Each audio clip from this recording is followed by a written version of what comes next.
मणिपुर राज्यपाल से विपक्षी दलों के सांसद प्रतिनिधिमंडलों ने की मुलाकात। शांति बहाली का सौंपा ज्ञापन। पश्चिम बंगाल भाजपा अध्यक्ष सुकांता मजूमदार ने दौरे को दिया सियासी करार। कहा, मालदा और कूच बिहार का भी लेना चाहिए हाल।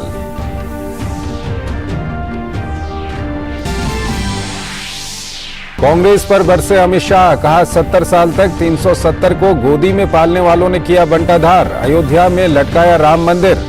जताया विश्वास, नाम बदलने वालों को जनता नहीं देगी वोट। मध्य प्रदेश में फिर खिलेगा कमल।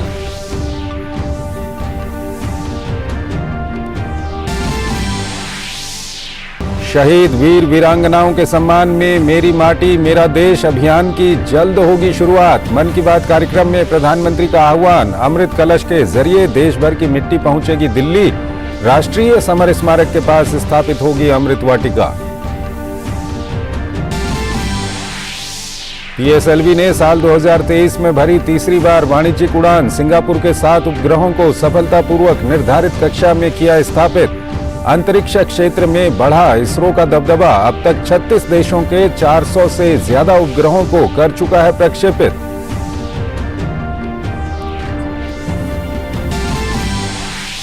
पाकिस्तान के खैबर पख्तूनख्वा प्रांत में एक राजनीतिक सभा में बम धमाका। 40 से ज्यादा लोगों की हुई मौत, 150 से ज्यादा हुए घायल।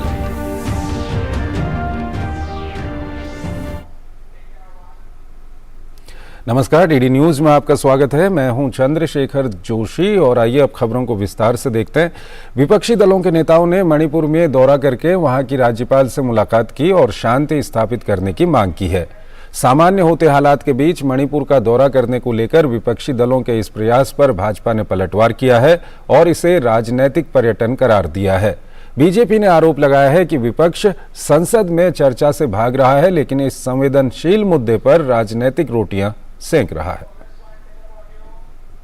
मणिपुर में हुई हिंसा को लेकर विपक्षी गठबंधन INDIA के 21 सदस्यों का एक प्रतिनिधिमंडल मणिपुर के दौरे पर था। इस प्रतिनिधिमंडल ने रविवार को मणिपुर की राज्यपाल अनुसुईया उइके से मुलाकात करके ज्ञापन सौंपा। विपक्षी दलों के नेताओं ने मणिपुर में हिंसा को रोकने और दोषियों के खिलाफ कार्रवाई की मांग करते हुए शांति स्थापना की अपील की है। राज्यपाल खुद इस विषय पर चिंतित है।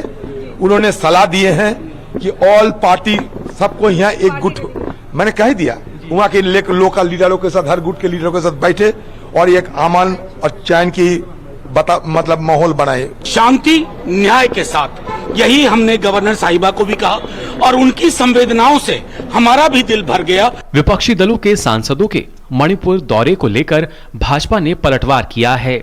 भाजपा ने INDIA गठबंधन के प्रतिनिधिमंडल के मणिपुर दौरे को पर्यटन करार दिया है। क्या निर्वस्त्र करके किसी को राजस्थान में, छत्तीसगढ़ में, बंगाल में घुमाया जाता है या बिहार में भी घटनाएं हुई, तो क्या वहां पर इन 21 सांसदों के पास समय नहीं है जाने के लिए? सदन में तो आते नहीं है, तो वहां तो जाएं। राजनीति करनी है तो राजनीति तो उनसे कोई नहीं रोक सकता। वो बंगाल में भी जरूर जाएं। बंगाल भी जो परिस्थितियां खड़ी हुई, आखिरकार वहां क्यों नहीं गए?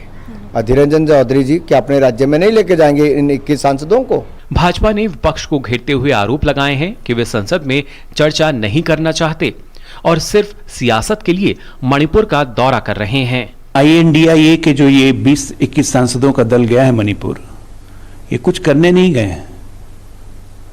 ये वहां गए हैं मणिपुर टूरिज्म करने। घटना के 2.5 महीने के बाद जाके संसद पे चर्चा करते, एक संसद से संदेश निकलता, मणिपुर की जनता सुनती, उनको लगता कि सारा संसद एक सुर में उनके लिए बोल रहा है। तो मणिपुर पे तो चर्चा कर नहीं सकते हैं, वहां जाके असेसमेंट क्या खाक पत्थर करेंगे? ये सरकार तैयार है जवाब देने के लिए, सरकार बहस के लिए तैयार है। आप भी अपनी बात बोलते जो आपको जानकारी है, सरकार भी पूरी सफाई देती ये क्या हुआ, क्या स्थिति वहां की है। अगर इनको मणिपुर से लेना देना होता, चिंता होती मणिपुर की, तो ये संसद में जब सरकार इस पे विचार कर करके बहस करने के लिए तैयार हैं, संसद में डिस्कस करने के लिए तैयार हैं, तो संसद में ये आकर के क्यों नहीं बोल रहे? मणिपुर हिंसा को लेकर एक और पक्ष है और वो है महिलाओं के खिलाफ हिंसा। भाजपा का आरोप है कि विपक्षी दल महिला सुरक्षा के नाम पर सिर्फ चुनिंदा मामले ही उठा रहे हैं, जबकि वहीं विपक्ष पश्चिम बंगाल, राजस्थान, छत्तीसगढ़ में हो रही हिंसक घटनाओं पर चुप है। 20 लगभग लोग उधर गए थे, तो 2 लोगों को भी पश्चिम बंगाल भी आना चाहिए, मालदा भी देखना चाहिए, उसके साथ साथ पांचला भी देखना चाहिए, कुचबिहार भी देखना चाहिए। ऐसी बहुत जगह है जहाँ पे देखना चाहिए, जहाँ पे लोग बलात्कार हुआ है नाबालिगों के साथ, महिलाओं को नंगा करके घुमाया गया है। सारे चीजें देखना चाहिए। सिर्फ आपस में जो इधर फाइट करते हैं, लड़ते हैं, और उधर जाके दोस्ती करते हैं, इधर कुश्ती करते हैं, उधर दोस्ती करते हैं। बातों को रखने की जो जगह है वो भारत की संसद है। ऐसे में संसद को नहीं चलने देना ये बहुत गलत है। आप ये सारी बातें आप आइए ना फ्लोर ऑफ द हाउस पे आप कीजिए, जब देश के प्रधानमंत्री चर्चा के लिए बोल चुके हैं। मणिपुर में हुई जातीय हिंसा को लेकर राज्य और केंद्र सरकार वो सारे प्रयास कर रहे हैं जिससे हिंसा थमे और लोगों में सुरक्षा की भावना प्रबल हो। अभी तक कई मामलों में एफआईआर दर्ज की गई है और कई गिरफ्तारियां भी हुई हैं। गृह मंत्री अमित शाह खुद 3 दिन का प्रवास कर सुरक्षा के इंतजामों को उन्होंने परखा। प्रधानमंत्री मोदी भी देश को आश्वस्त कर चुके हैं कि मणिपुर में हिंसा के दोषियों को बख्शा नहीं जाएगा।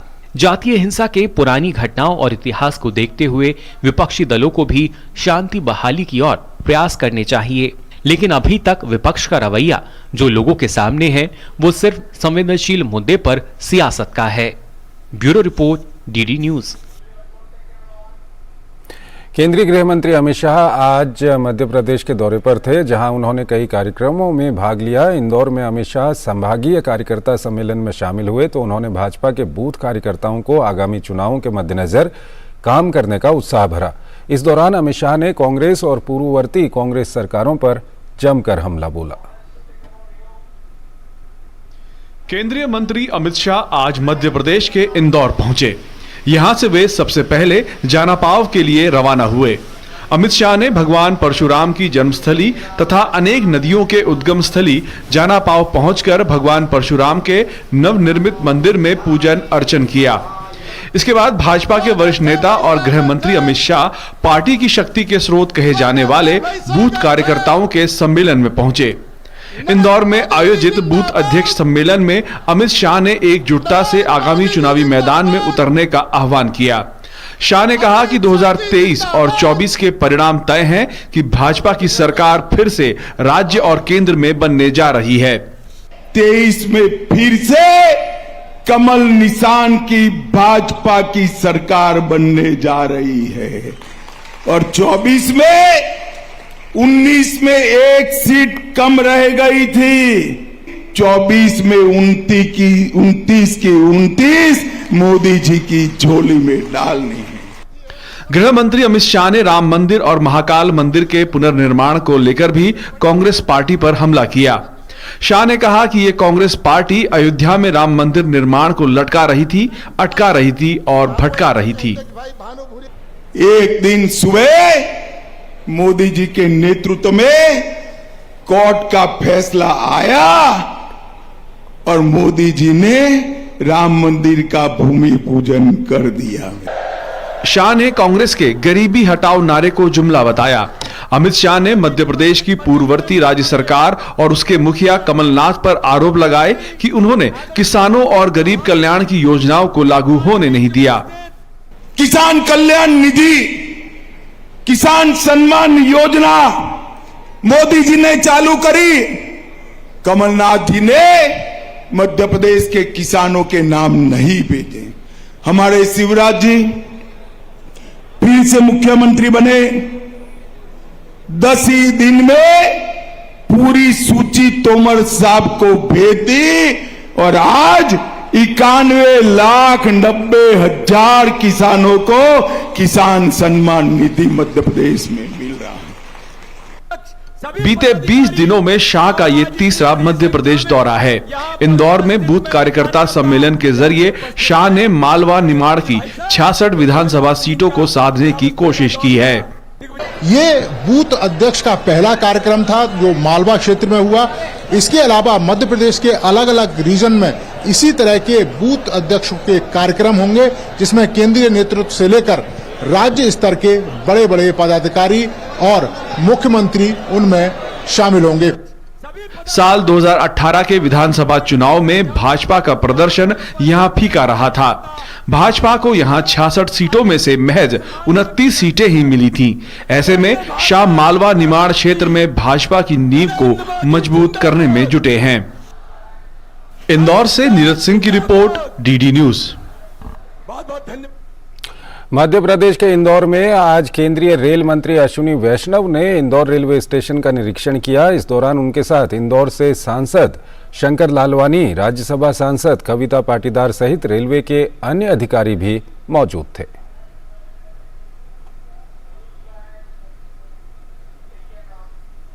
प्रधानमंत्री नरेंद्र मोदी ने आज एक बार फिर से अपने रेडियो कार्यक्रम मन की बात के तहत देशवासियों से अपनी बात साझा की। पीएम मोदी ने इस दौरान कई समसामयिक मुद्दों पर अपनी बात रखी तो देशवासियों से मेरी माटी मेरा देश अभियान के तहत शहीदों को श्रद्धांजलि देने की अपील भी की।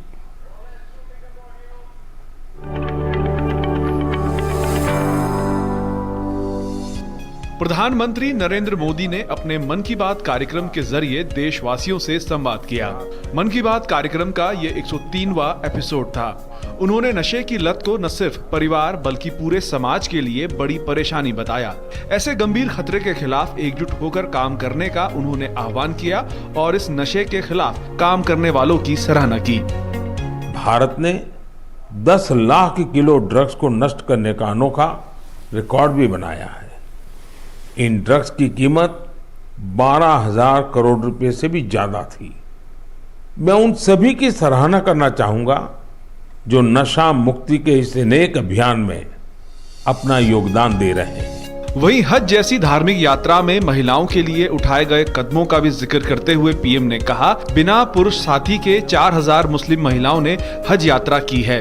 अब ये महिलाएं बड़ी संख्या में पत्र लिखकर शुभकामना संदेश दे रही हैं। उन्होंने सऊदी अरब सरकार का भी हृदय से आभार व्यक्त किया। हज की यात्रा बिना किसी पुरुष सहयोगी या महरम के बिना पूरी की है और ये संख्या 150 नहीं बल्कि 4,000 से ज्यादा है। यह एक बड़ा बदलाव है। पहले मुस्लिम महिलाओं को बिना महरम हज करने की इजाजत नहीं थी। मैं मन की बात के माध्यम से सऊदी अरब सरकार का भी हृदय से आभार व्यक्त करता हूं। इसके अलावा जन भागीदारी की ओर पहल करते हुए प्रधानमंत्री ने इस वर्ष स्वतंत्रता दिवस से पहले ही शहीदों के सम्मान में मेरी माटी मेरा देश अभियान शुरू किए जाने की बात कही। उन्होंने कहा कि अमृत महोत्सव के दौरान कई कार्यक्रम शहीदों की स्मृति में किए जाएंगे और लाखों ग्राम पंचायतों में विशेष शिलालेख भी स्थापित किए जाएंगे। प्रधानमंत्री ने कहा कि मेरी माटी मेरा देश अभियान के अंतर्गत देश भर में अमृत कलश यात्रा आयोजित की जाएगी। देश के गांव-गांव से कोने कोने से 7500 कलशों में मिट्टी लेकर ये अमृत कलश यात्रा देश की राजधानी दिल्ली पहुंचेगी। ये यात्रा अपने साथ देश के अलग अलग हिस्सों से पौधे लेकर भी आएगी। 7500 कलश में आई माटी और पौधों से मिलाकर फिर नेशनल वॉर मेमोरियल के समीप अमृत वाटिका का निर्माण किया जाएगा। यह अमृत वाटिका एक भारत श्रेष्ठ भारत का भी बहुत ही भव्य प्रतीक बनेगी। प्रधानमंत्री ने कहा कि मेरी माटी मेरा देश अभियान में हिस्सा लेकर हम पंच प्राणों को पूरा करने की भी शपथ लेंगे। उन्होंने लोगों से देश की पवित्र मिट्टी को हाथ में लेकर शपथ लेते हुए अपनी सेल्फी लेने का भी आह्वान किया।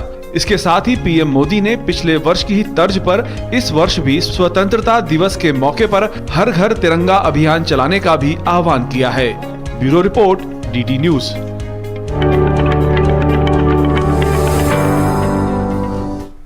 प्रधानमंत्री नरेंद्र मोदी 1 अगस्त को महाराष्ट्र के पुणे का दौरा करेंगे। प्रधानमंत्री दगड़ू सेठ मंदिर में दर्शन और पूजा अर्चना करेंगे। उन्हें लोकमान्य तिलक राष्ट्रीय पुरस्कार से सम्मानित किया जाएगा। इसके बाद प्रधानमंत्री मेट्रो ट्रेनों को झंडी दिखाएंगे और विभिन्न विकास परियोजनाओं का उद्घाटन और शिलान्यास करेंगे।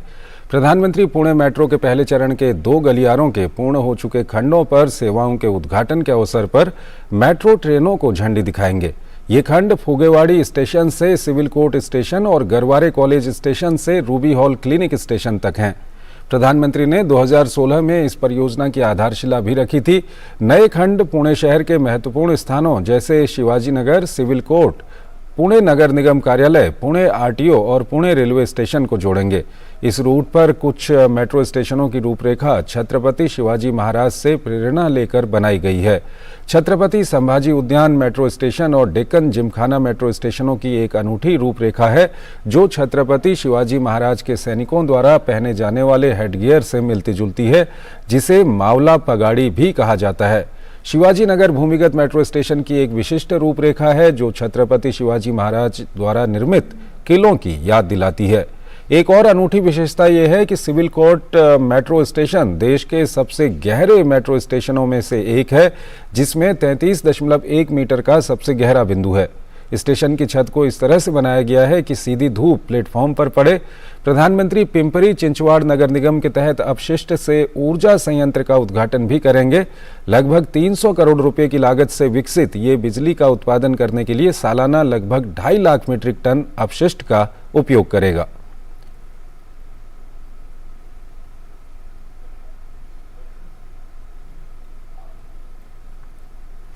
सभी के लिए आवास अर्जित करने के मिशन की दिशा में आगे बढ़ते हुए प्रधानमंत्री पीसीएमसी द्वारा प्रधानमंत्री आवास योजना के तहत निर्मित 1280 से अधिक घरों को सौंपेंगे। वो पुणे नगर निगम द्वारा निर्मित 2650 से अधिक पीएमएवाई घरों को भी सुपुर्द करेंगे। इसके अतिरिक्त प्रधानमंत्री पीसीएमसी द्वारा निर्मित किए जाने वाले लगभग 1190 पीएमएवाई घरों और पुणे महानगर क्षेत्र विकास प्राधिकरण द्वारा निर्मित 6400 से अधिक घरों की आधारशिला भी रखेंगे। केंद्रीय शिक्षा मंत्री धर्मेंद्र प्रधान ने कहा है कि राष्ट्रीय शिक्षा नीति के तहत कक्षा 3 से 12 के लिए राष्ट्रीय कुरिकुलम फ्रेमवर्क को जल्द ही लागू किया जाएगा। आज नई दिल्ली में अखिल भारतीय शिक्षा समागम के समापन सत्र को संबोधित करते हुए उन्होंने कहा कि भारत को $5 ट्रिलियन की अर्थव्यवस्था बनाने के लिए शिक्षा नीति का क्रियान्वयन महत्वपूर्ण है। नई दिल्ली के भारत मंडपम में आयोजित 2 दिवसीय अखिल भारतीय शिक्षा समागम का रविवार को समापन हो गया। राष्ट्रीय शिक्षा नीति के 3 साल पूरे होने के मौके पर आयोजित शिक्षा समागम के समापन सत्र को संबोधित करते हुए शिक्षा मंत्री धर्मेंद्र प्रधान ने कहा कि भारत को विश्व गुरु बनाने के लिए हमें राष्ट्रीय शिक्षा नीति को बेहतर तरीके से लागू करना होगा। उन्होंने कहा कि पीएम श्री स्कूल योजना देश में स्कूली शिक्षा तंत्र को मजबूत करने में अहम भूमिका निभाएगी।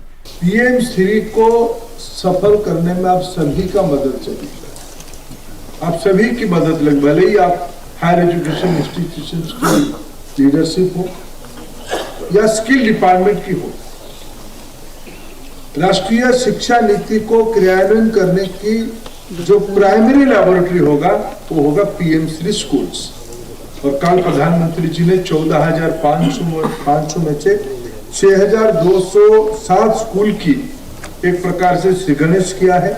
2 दिनों तक चले अखिल भारतीय शिक्षा समागम में शिक्षाविद, नीति निर्माता, उद्योग जगत के प्रतिनिधि, स्कूलों, उच्च शिक्षण संस्थानों और कौशल संस्थानों के छात्र और शिक्षक एक ही मंच पर इकट्ठा हुए। इस दौरान राष्ट्रीय शिक्षा नीति को लागू करने के लिए अपनाए गए सर्वोत्तम तौर तरीकों और भविष्य की रणनीतियों पर चर्चा की गई। शिक्षा मंत्री धर्मेंद्र प्रधान ने कहा कि कक्षा 3 से 12 के लिए नेशनल करिकुलम फ्रेमवर्क को जल्द ही लागू किया जाएगा और एनसीईआरटी 130 विषयों की नई किताबें तैयार करेगा। क्लास 3 से 12 तक जो किताब बनेगा, जो पाठ्यक्रम होगा, जो पद्धति होगी, जो माहौल बनाया जाएगा, उसके लिए जो डॉक्टर कस्तूरी रंगन जी के नेतृत्व में एनसीएफ बनी थी, एनसीएफ स्कूल एजुकेशन, इस बीच में एनसीईआरटी को अपना काम समर्पित कर दिया है। मैं अपेक्षा रखूंगा सभी उच्च शिक्षण संस्थान उसमें रुचि ले। 2 दिवसीय अखिल भारतीय शिक्षा समागम में 16 सत्रों का आयोजन किया गया, जिनमें गुणवत्तापूर्ण, न्याय संगत और समावेशी शिक्षा, रैंकिंग फ्रेमवर्क, भारतीय ज्ञान प्रणाली, सामाजिक आर्थिक रूप से वंचित समूह के मुद्दों और शिक्षा के अंतर्राष्ट्रीयकरण जैसे विषयों पर चर्चा की गई। इसके अलावा राष्ट्रीय शिक्षा नीति के विभिन्न पहलुओं को दर्शाती एक प्रदर्शनी का भी आयोजन किया गया, जिसे देखने के लिए छात्रों की भारी भीड़ उमड़ी। Nishant Saurabh, DD news, Delhi. भारतीय अंतरिक्ष अनुसंधान संगठन इसरो ने सिंगापुर के DSSAR उपग्रह सहित 7 उपग्रहों का आज सुबह आंध्र प्रदेश में श्रीहरिकोटा से सफलतापूर्वक प्रक्षेपण किया। ये प्रक्षेपण ध्रुवीय उपग्रह प्रक्षेपण यान PSLV C56 से कोर एलोन मोड में किया गया। DSSAR उपग्रह सिंगापुर के न्यू स्पेस इंडिया लिमिटेड का वाणिज्यिक मिशन है। इस उपग्रह में इसराइल के सिंथेटिक एपर्चर रडार पेलोड का उपयोग किया गया है। इससे खराब मौसम और रात में भी उच्च गुणवत्ता वाली तस्वीरें प्राप्त की जा सकती हैं। आज प्रक्षेपित किए गए 6 अन्य उपग्रह भी सिंगापुर के हैं। ये PSLV की कोर एलोन मोड में 17वीं उड़ान है। महाराष्ट्र के ठाणे में RSS के प्रमुख मोहन भागवत ने धर्मवीर आनंद दीघे कैंसर अस्पताल और त्रिमंदिर परिसर का शिलान्यास किया। उन्होंने कहा कि देश के हर नागरिक में देश प्रेम की भावना है। सभी की इच्छा है कि भारत विश्वगुरु और दुनिया का सिरमौर बने। शतकों से हम लोग दुनिया के पिछले राष्ट्रों में, दबाए जाने राष्ट्रों में शामिल थे। अब स्वतंत्र होकर 75 वर्ष हो गए। हमारे स्वतंत्रता की शताब्दी के समय सबकी इच्छा है कि भारत विश्व का सिरमौर देश बने। उसके लिए मेहनत करने के लिए सब तैयार है। यह आह्वान होता है तो ऐसा देश का कोई व्यक्ति नहीं जो खड़ा नहीं होता। श्री अमरनाथ यात्रा 2023 ने पिछले वर्ष के तीर्थ यात्रियों की कुल संख्या को पार करते हुए एक महत्वपूर्ण उपलब्धि हासिल की है। इस वर्ष की यात्रा अपनी व्यवस्था, सेवाओं और सावधानीपूर्वक प्रबंधन के कारण एक सफल यात्रा साबित होती दिख रही है। रविवार को जारी हुए आंकड़ों के मुताबिक करीब 4 लाख यात्रियों ने पवित्र गुफा में दर्शन किए हैं। ये आंकड़े पिछले वर्ष की कुल संख्या 3,65,721 से अधिक हैं, जो इस पवित्र तीर्थ यात्रा में आने वाले भक्तों की संख्या में उल्लेखनीय वृद्धि का संकेत है। ऐसे में 31 अगस्त को यात्रा के समापन तक ये आंकड़े और भी बढ़ सकते हैं। अनुच्छेद 370 और 35 से हटाए जाने के बाद जम्मू कश्मीर में हर जगह आधारभूत ढांचे के विकास को रफ्तार मिली है। शाम के वक्त श्रीनगर के झेलम राजबाग रिवर फ्रंट का नज़ारा देखते ही बनता है। पर्यटकों के साथ साथ स्थानीय लोग भी रात में इस खूबसूरत रिवर फ्रंट पर घूमने आते हैं। उनका कहना है कि ये जगह बेहद खूबसूरत है और सुरक्षित भी। DD न्यूज़ संवाददाता रमा त्यागी ने श्रीनगर में रिवर फ्रंट पर घूमने आए पर्यटकों और स्थानीय युवाओं से कश्मीर में आए बदलाव को लेकर बातचीत की।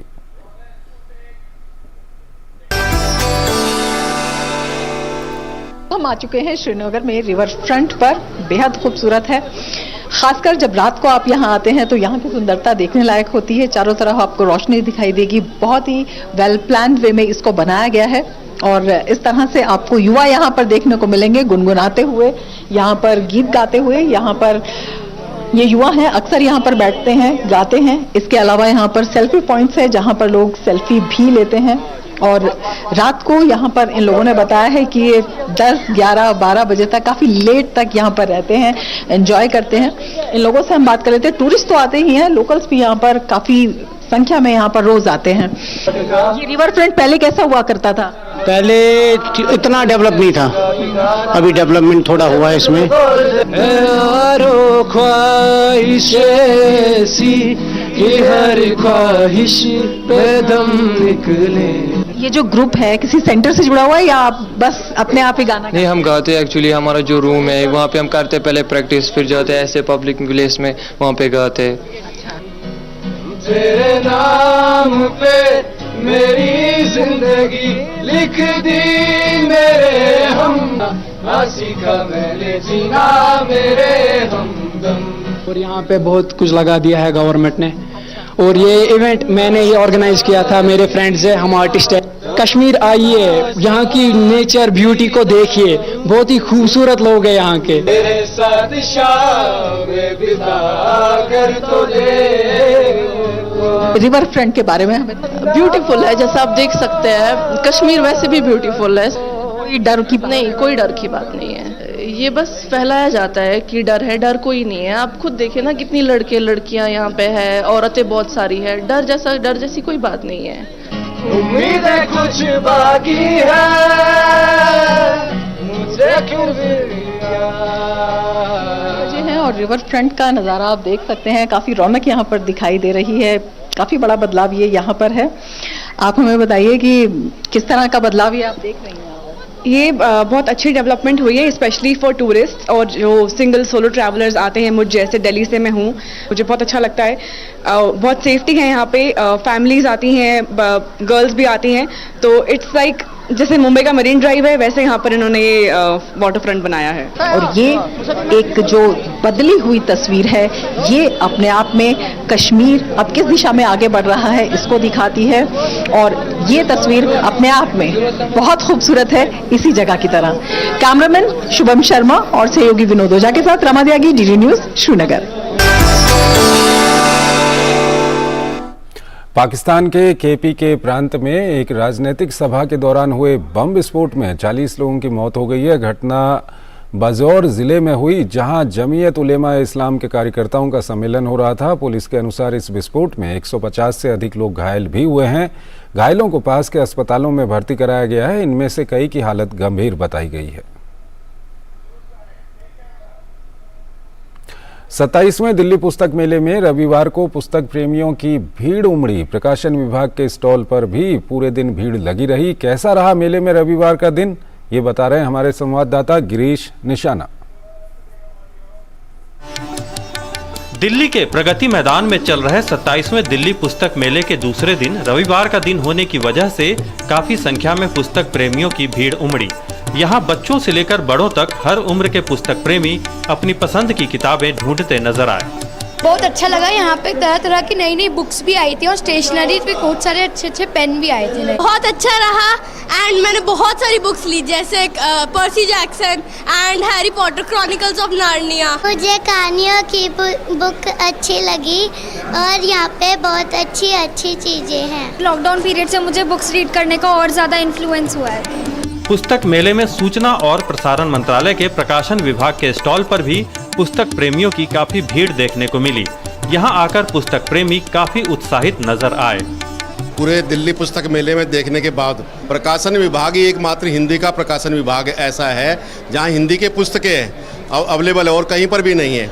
और मैं सबसे पुराना पाठक हूँ यहाँ पर। जो है देखिए आजकल का, इसलिए मैंने आजकल खरीद ली भी है। कुरुक्षेत्र है, योजनाएं हैं, तमाम पुस्तकें और आज़ादी का आंदोलन का इतिहास है और सरकार की तमाम ऐसी जो कार्य कर रहे हैं, सरकार कार्य कर रही है, उससे संबंधित तमाम साहित्य यहाँ उपलब्ध है। हर बार कुछ ना कुछ अच्छी बुक्स लेके जाती हूँ। सो दिस टाइम मैं इंडिया एंड इट हिस्ट्री के बारे में मैंने बुक्स ली हैं। So I like to read about various schemes that a government has launched and about various like what the progress it's been doing over the years, and not only this but also about the encyclopedias also. So it's a nice Delhi book fair. बच्चों की इतनी सारी किताबें हैं, ऐसे हम अपने बचपन में ऐसी स्टोरी बुक्स पढ़ते थे और आज के समय में वही लैकिंग है। तो मैं वही देख रही थी, बच्चों के स्टॉल जो बच्चों की किताबें वो बहुत अच्छी है। बाकी लिटरेचर, म्यूजिक रिलेटेड लिटरेचर है। दिल्ली पुस्तक मेले में पुस्तक प्रेमियों के लिए प्रवेश पूरी तरह निःशुल्क रखा गया है। राष्ट्र निर्माण में पुस्तकें थीम पर आधारित इस मेले में 60 से ज्यादा प्रकाशकों की पुस्तकें प्रदर्शित की गई हैं। रविवार को पुस्तक मेले में पुस्तक प्रेमियों की भीड़ उमड़ी। हर उम्र के पुस्तक प्रेमी अपनी अपनी पसंद की पुस्तक खोजते नजर आए।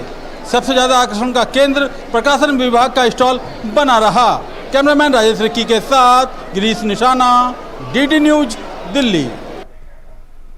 तो इस बुलेटिन में फिलहाल इतना ही। आप बने रहिए डीडी न्यूज के साथ। नमस्कार।